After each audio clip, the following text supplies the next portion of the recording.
ഇന്ന് നമ്മളിൽ പലരെയും ശാരീരികമായും മാനസികമായൊക്കെ ബുദ്ധിമുട്ടിക്കാറുണ്ട്. നമ്മൾ കൂടുതലായിട്ട് ഭക്ഷണം കഴിക്കുന്ന സമയത്തോ അല്ലെങ്കിൽ നമ്മൾ ഫിസിക്കൽ ആക്ടിവിറ്റി ഒന്നും ചെയ്യാതിരിക്കുമ്പോഴൊന്നും നമ്മൾ ഇതിൻ്റെ ബുദ്ധിമുട്ട് മനസ്സിലാക്കുന്നില്ല. പിന്നീട് ശരീരഭാരം കൂടുമ്പോഴൊക്കെ ആയിരിക്കും നമുക്ക് ഇതുമൂലം ഉണ്ടാകുന്ന ബുദ്ധിമുട്ടൊക്കെ മനസ്സിലാവുന്നത്. അപ്പോൾ നമ്മൾ ലൈഫ് സ്റ്റൈൽ അസുഖങ്ങൾ നോക്കുകയാണെങ്കിൽ നമ്മൾ കൂടുതൽ ഇമ്പോർട്ടൻസ് കൊടുക്കേണ്ട ഒരു അസുഖമാണ് ഈ ഒബേസിറ്റി. എള്ളെണ്ണ ദിവസവും രാവിലെ 1 ടീസ്പൂൺ കുടിക്കുന്നത് നല്ലതാണ്. പെട്ടെന്നൊന്നും വെയിറ്റ് കുറയില്ല എങ്കിലും അത് ദിവസം കഴിക്കുന്നത് നല്ലതാണ്. അതുപോലെ തന്നെ നമുക്ക് തേനും വെള്ളവും സമാസമം ചേർത്തിട്ട് എല്ലാ ദിവസവും രാവിലെ വെറും വയറ്റിൽ കഴിക്കാവുന്നതാണ്.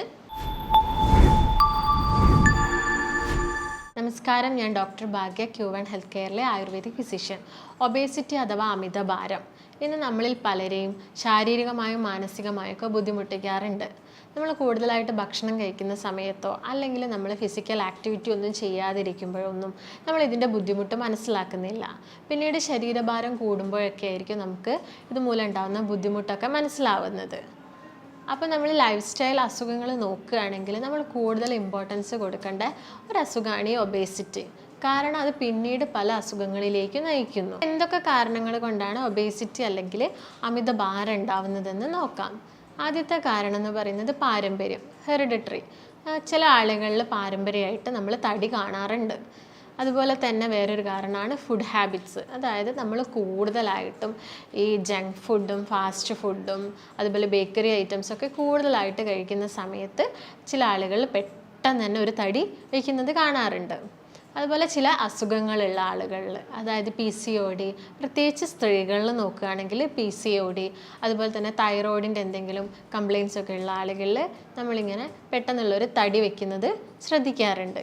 പിന്നെ കൂടുതലായിട്ട് മെഡിസിൻസ് എടുക്കുന്ന ആളുകളിൽ, അതായത് സ്റ്റിറോയിഡ്സ് പോലെയുള്ള മെഡിസിൻസൊക്കെ കൂടുതൽ കാലങ്ങൾ എടുക്കുകയാണെങ്കിൽ അവരിലും ഇങ്ങനെ തടി വയ്ക്കുന്നത് കണ്ടുവരാറുണ്ട്.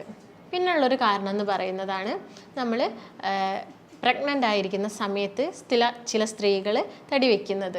അതുപോലെ തന്നെ വ്യായാമക്കുറവും ഉറക്കമില്ലായ്മയൊക്കെ ഇങ്ങനെയുള്ളൊരു പൊണ്ണത്തടി അല്ലെങ്കിൽ അമിതഭാരം ഒക്കെ ഉണ്ടാവാനുള്ള ഒരു കാരണമാവുന്നുണ്ട്. പിന്നെ നമ്മൾ ഒരാൾ ഒബീസ് ആണോ അല്ലെങ്കിൽ ഒരാൾ അണ്ടർ വെയ്റ്റ് ആണോ എന്നൊക്കെ നോക്കുന്നത് BMIയുടെ അടിസ്ഥാനത്തിലാണ്. BMI എന്ന് പറയുന്നത് ബോഡി മാസ് ഇൻഡെക്സ് ആണ്. അതെങ്ങനെയാണ് കാൽക്കുലേറ്റ് ചെയ്യുന്നതെന്ന് നോക്കാം. ഒരാളുടെ weight in kilogram divided by height square in metre ആണ് ഇത് കാൽക്കുലേറ്റ് ചെയ്യുന്നത്. ഇത് നോർമൽ എന്ന് പറയുന്നത് 18 മുതൽ 25 വരെയാണ്. 25ന് മുകളിലാണെങ്കിൽ ഒരു വ്യക്തിക്ക് ഓവർ വെയ്റ്റ് ആണെന്ന് നമ്മൾ പറയും. അതിൽ 18ന് കുറവാണെങ്കിൽ അണ്ടർ വെയ്റ്റ് ആണെന്ന് നമ്മൾ പറയും. അതുപോലെ നമുക്കറിയാം ഒരാളുടെ വെയ്റ്റും ഹൈറ്റും പരസ്പരം ഡിപ്പെൻഡഡ് ആണ്. അതായത് ഒരു വ്യക്തിയുടെ ഹൈറ്റ് എന്ന് പറയുന്നത് ഒരു 170 സെൻറ്റിമീറ്റർ ആണെങ്കിൽ ആ വ്യക്തിക്ക് വേണ്ട വെയ്റ്റ് എന്ന് പറയുന്നത് 68 കിലോഗ്രാമിനും 72 കിലോഗ്രാമിനും ഇടയിലായിരിക്കണം. അതൊരു 78 കിലോഗ്രാമിൻ്റെ മുകളിലാണെങ്കിൽ നമ്മളതിനെ ഓവർ വെയ്റ്റ് എന്ന് പറയുന്നു. അപ്പോൾ ഹൈറ്റും വെയ്റ്റും എപ്പോഴും റിലേറ്റഡ് ആണ്. ഇങ്ങനെ ഓവർ വെയ്റ്റ് ഉള്ള ആളുകൾ ശ്രദ്ധിക്കേണ്ട ഒരു കാര്യം എന്ന് പറയുന്നത് എപ്പോഴും ഒരു ബാലൻസ്ഡ് ഡയറ്റ് കീപ്പ് ചെയ്യുന്നതാണ്. ഇങ്ങനെ ഒരു ബാലൻസ്ഡ് ഡയറ്റ് കീപ്പ് ചെയ്യുകയാണെങ്കിൽ നമുക്ക് മാൽന്യൂട്രീഷനൊക്കെ കുറച്ചിട്ട് ഒരു ഹെൽത്തി ബോഡി, നമുക്ക് ഫിറ്റായിട്ടുള്ളൊരു ബോഡി നമുക്ക് കീപ്പ് ചെയ്ത് പോവാൻ പറ്റും. അപ്പോൾ എന്താണ് ഒരു ബാലൻസ്ഡ് ഡയറ്റ് എന്ന് നോക്കാം.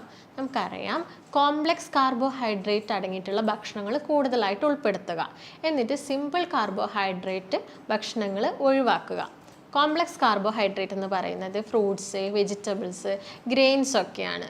ഫ്രൂട്ട്സ് എന്നൊക്കെ പറയുമ്പോൾ നമുക്കറിയാം നമ്മൾ നോർമലായിട്ട് ഫ്രൂട്ട്സ് കട്ട് ചെയ്ത് കഴിക്കണം. അതുപോലെ വെജിറ്റബിൾസ് കൂടുതലായിട്ടും ഇലക്കറികളും അങ്ങനെയുള്ള വെജിറ്റബിൾസൊക്കെ കൂടുതലായിട്ട് യൂസ് ചെയ്യുക. ഗ്രെയിൻസ് എന്ന് പറയുമ്പോൾ ബാർലി, അതുപോലെ തന്നെ റാഗി, ഇവയൊക്കെ കൂടുതലായിട്ട് ഉൾപ്പെടുത്തുക.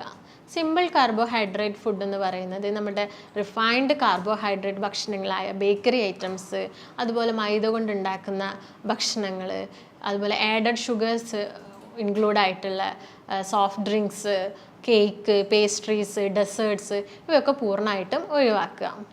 ഒരു വ്യക്തി പറയുകയാണ് നമ്മൾ എന്ത് കഴിച്ചാലും തടിക്കുകയാണ്, അതുകൊണ്ട് ഞാൻ പട്ടിണി കിടക്കാൻ നോക്കുകയാണ് എന്നൊക്കെ. പക്ഷെ അങ്ങനെ ചെയ്യാൻ പാടില്ല.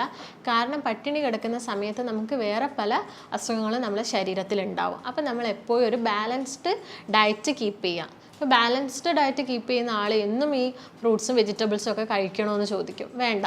അവരുടെ വെയിറ്റ് ഒരു ഐഡിയൽ വെയിറ്റ്, അതായത് ഒരു നോർമൽ വെയിറ്റിലോട്ട് അവർ വരികയാണെങ്കിൽ പിന്നെ അവർക്ക് ഇഷ്ടപ്പെട്ട ഭക്ഷണം ഇഷ്ടമുള്ള അളവിൽ കഴിക്കരുത്, കുറച്ച് ചെറിയൊരു എമൗണ്ടിൽ അവർക്ക് കഴിക്കാവുന്നതാണ്. നമ്മൾ വലിയ ആളുകളിൽ ഒബിസിറ്റി അല്ലെങ്കിൽ അമിതവണ്ണമൊക്കെ കാണുന്നത് പോലെ തന്നെ നമ്മളിപ്പം കുട്ടികളിലും ഇത് കൂടുതലായിട്ട് കണ്ടുവരുന്നുണ്ട്. അതിനുള്ള കാരണം അവർ കൂടുതലായിട്ട് ബേക്കറി ഐറ്റംസ് അതുപോലെ ജങ്ക് ഫുഡുകളൊക്കെ കൂടുതലായിട്ട് കഴിക്കുന്നത് കൊണ്ടാണ്.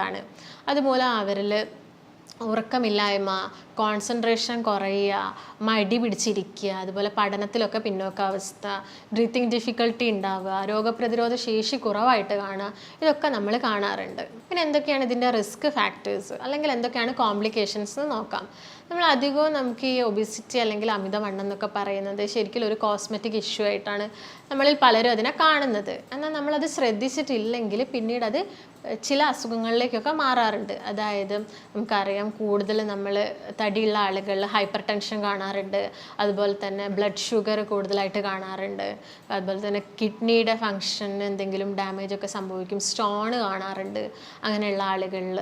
അതുപോലെ തന്നെയാണ് ഈ ഹാർട്ട് ഫെയിലിയേഴ്സ്, അറ്റാക്ക്, സ്ട്രോക്ക്, ഇതൊക്കെ നമ്മൾ കൂടുതലായിട്ടും കണ്ടുവരാറുണ്ട്. ഇനി എന്തൊക്കെ ഭക്ഷണങ്ങളാണ് നമ്മൾ കഴിക്കേണ്ടത്, എന്തൊക്കെ ഭക്ഷണങ്ങളാണ് നമ്മൾ ഒഴിവാക്കേണ്ടതെന്ന് നോക്കാം. നമ്മൾ ഒഴിവാക്കേണ്ട ഭക്ഷണങ്ങൾ ഞാൻ പറഞ്ഞു കഴിഞ്ഞു already. Fast food, junk food, അതുപോലെ ഫ്രൈഡ് ഫുഡുകൾ, അതുപോലെ ഓയിലി ഫുഡ്സ്, പിന്നെ ഓരോ ഓയിലിൽ തന്നെ പല തവണ ഉണ്ടാക്കിയെടുക്കുന്ന ഭക്ഷണങ്ങൾ, ഐസ്ക്രീംസ്, അതുപോലെ പേസ്ട്രീസ്, ഇങ്ങനെയുള്ള ഭക്ഷണങ്ങളൊക്കെ നമ്മൾ പൂർണ്ണമായിട്ടും ഒഴിവാക്കണം.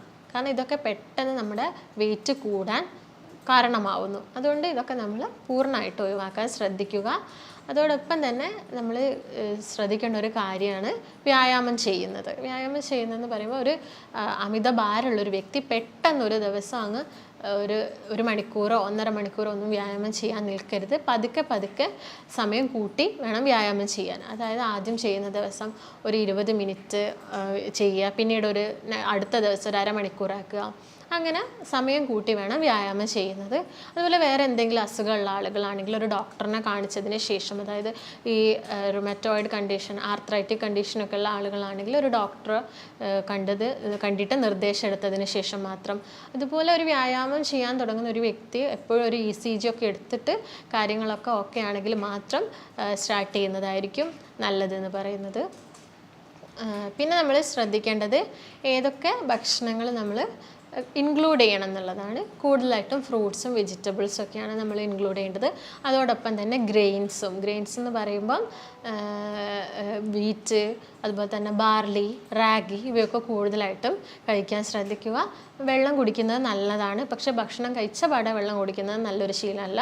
ഭക്ഷണം കഴിച്ചിട്ടൊരു 45 മിനിറ്റ്സ് ഒക്കെ കഴിഞ്ഞിട്ട് വെള്ളം കുടിക്കുക. ഒരു 8 മുതൽ 10 ഗ്ലാസ് വെള്ളം ഒരു ദിവസം കഴിക്കുക. പിന്നെ അതുപോലെ തന്നെ നിങ്ങൾക്ക് അമിത ഭാരം അല്ലെങ്കിൽ അമിതവണ്ണമൊക്കെ കുറയ്ക്കാൻ വേണ്ടിയിട്ട് നമ്മൾ വീട്ടിൽ ഉണ്ടാവുന്ന എള്ളെണ്ണ ദിവസവും രാവിലെ 1 ടീസ്പൂൺ കുടിക്കുന്നത് നല്ലതാണ്. പെട്ടെന്നൊന്നും വെയിറ്റ് കുറയില്ല, എങ്കിലും അത് ദിവസം കഴിക്കുന്നത് നല്ലതാണ്. അതുപോലെ തന്നെ നമുക്ക് തേനും വെള്ളവും സമാസമം ചേർത്തിട്ട് എല്ലാ ദിവസവും രാവിലെ വെറും വയറ്റിൽ കഴിക്കാവുന്നതാണ്. ഇതോടൊപ്പം തന്നെ നമ്മൾ ഭക്ഷണത്തിലൊരു കൺട്രോൾ വേണം, അതുപോലെ തന്നെ വ്യായാമവും ചെയ്യണം. അല്ലാണ്ട് ഇത് മാത്രം ചെയ്തിട്ട് വെയിറ്റ് കുറയുക എന്ന് വിചാരിക്കാൻ പാടില്ല. അപ്പോൾ ഇതോടൊപ്പം തന്നെ വ്യായാമവും ചെയ്യുക, ഭക്ഷണത്തിലൊരു ക്രമീകരണവും ഉണ്ടാക്കണം. അപ്പോൾ ഇത്രയും കാര്യങ്ങൾ ചെയ്യുകയാണെങ്കിൽ നിങ്ങൾക്ക് ഒബേസിറ്റി കാരണമുള്ള ബുദ്ധിമുട്ടുകളൊക്കെ കുറയ്ക്കാൻ പറ്റും. അപ്പോൾ ഇത്തരം കംപ്ലയിൻസൊക്കെ ആയിട്ട് ഒരു പേഷ്യൻസ് വരികയാണെങ്കിൽ നമുക്ക് അവർക്ക് പറ്റിയൊരു ഡയറ്റ് ചാർട്ട് നൽകാൻ പറ്റുന്നതാണ്. അതോടൊപ്പം തന്നെ എന്തെങ്കിലും ആയുർവേദിക് മെഡിക്കേഷൻസ് വേണമെങ്കിൽ അതും കൊടുക്കാൻ പറ്റുന്നതാണ്. അപ്പോൾ നിങ്ങൾക്ക് എന്തെങ്കിലും സംശയങ്ങളോ കാര്യങ്ങളോ ഒക്കെ ഉണ്ടെങ്കിൽ താഴെ കാണുന്ന നമ്പറുമായിട്ട് ബന്ധപ്പെടുക. നമുക്ക് മറ്റൊരു നല്ല വീഡിയോ ആയിട്ട് വീണ്ടും കാണാം. നന്ദി.